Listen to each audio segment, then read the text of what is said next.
The Mars simulation is over, and we have learned a little bit. The UH research going up here is just super vital when it comes to picking crews, figuring out how people are going to actually work on different kinds of missions. It's sort of the human factors element of space travel, colonization, whatever it is you're actually looking at. Welcome back. I can give you my personal impression, which is that a mission to Mars in the close future is realistic. I think the technological and psychological obstacles can be overcome. A year ago, and we reported on this, 6 people went into seclusion on Mauna Loa in Hawaii, in the Hawaii Space Exploration Analog and Simulation, aka High Seas, and it ended recently with all 6 people coming out after living as if they were living on a Mars colony for a full year. That means they weren't allowed to obviously leave without a spacesuit. Their water broke. That sounds like they were pregnant. Their water filtration system broke, and they had to work together to fix it, which may be something that would actually happen. They would only get scheduled deliveries of water and food every 2 to 4 months, much like it would work on Mars. Similarly, they did have internet access, but there was a 20-minute delay, which would be how it was put in, and probably the most diabolical programming ever. Nightmare. Yeah, that's a big reason why I don't want to have any part of this No project. Netflix. I'd have to wait forever for a Stranger Things episode to load. Yeah.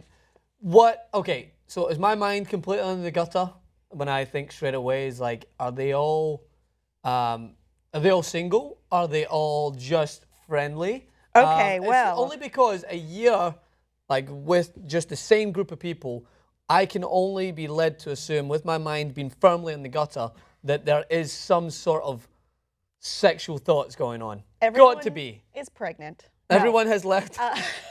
Here's what, They're all okay, swingers. I don't have exact knowledge of what may have transpired or not, but though Christine Heinecke, she's a German physicist and part of the project, she spoke to NPR about this, and she was asked if she would become friends or stay friends with anyone on the trip. Christine Heinecke, the German physicist, said, well, 3 of them I'm definitely going to stay in close contact with, which means, is the way I would translate that is, I hate 2 of those motherfuckers. I never want to see them again. That's what I would say to NPR, though. And these people who were chosen were people who would be similar to, I guess, an astronaut type, astronaut-like, and these include everyone has an undergraduate degree in science or engineering, at least 3 years of research experience or graduate study, and mental and physical strength. In addition to Heinecke, the crew and the mission included a NASA physician, a hydrologist from Montana, an MIT-trained engineer and pilot, a French astrobiologist, and an architecture student from Tongji University in Shanghai. You can guess which 2 of those she didn't get along with, which is the game I'm playing. But yeah, it's a lot. They only had 1,200 square feet for 6 people for a full year. And they had to, share a lot of the spaces. There are some common areas. There are private sleeping quarters. There's a half bathroom. I don't know what that means.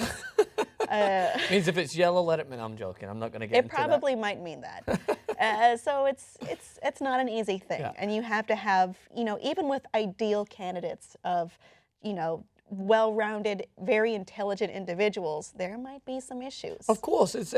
No matter how intelligent you are, there's only so much patience you can have when you're in such a small environment. If someone's a little claustrophobic, I'm sure these are all factors that are looked at, and I'm sure there's a checklist that they're looking through when they place these candidates into this environment, because there's no room for error when you're on Mars. It's like, I may be a new fanboy to the whole theory of going to Mars, thanks a lot, The Martian, but I can understand that in everyday environment, you have some leeway. If you mess up, there's some ways to fix it. If you don't get on with someone in your workplace, you could just go to the other side of the office, maybe move your table around. You might not need to work with them every day.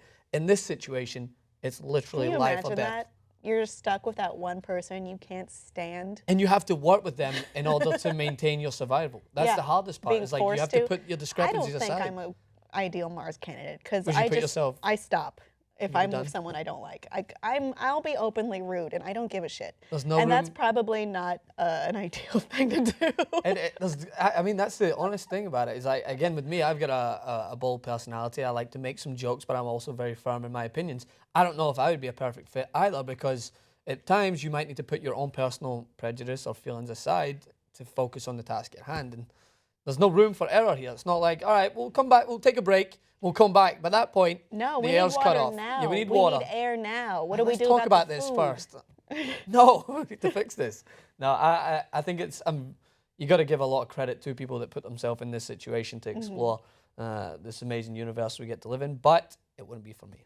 I would cause some problems. Very specific individuals.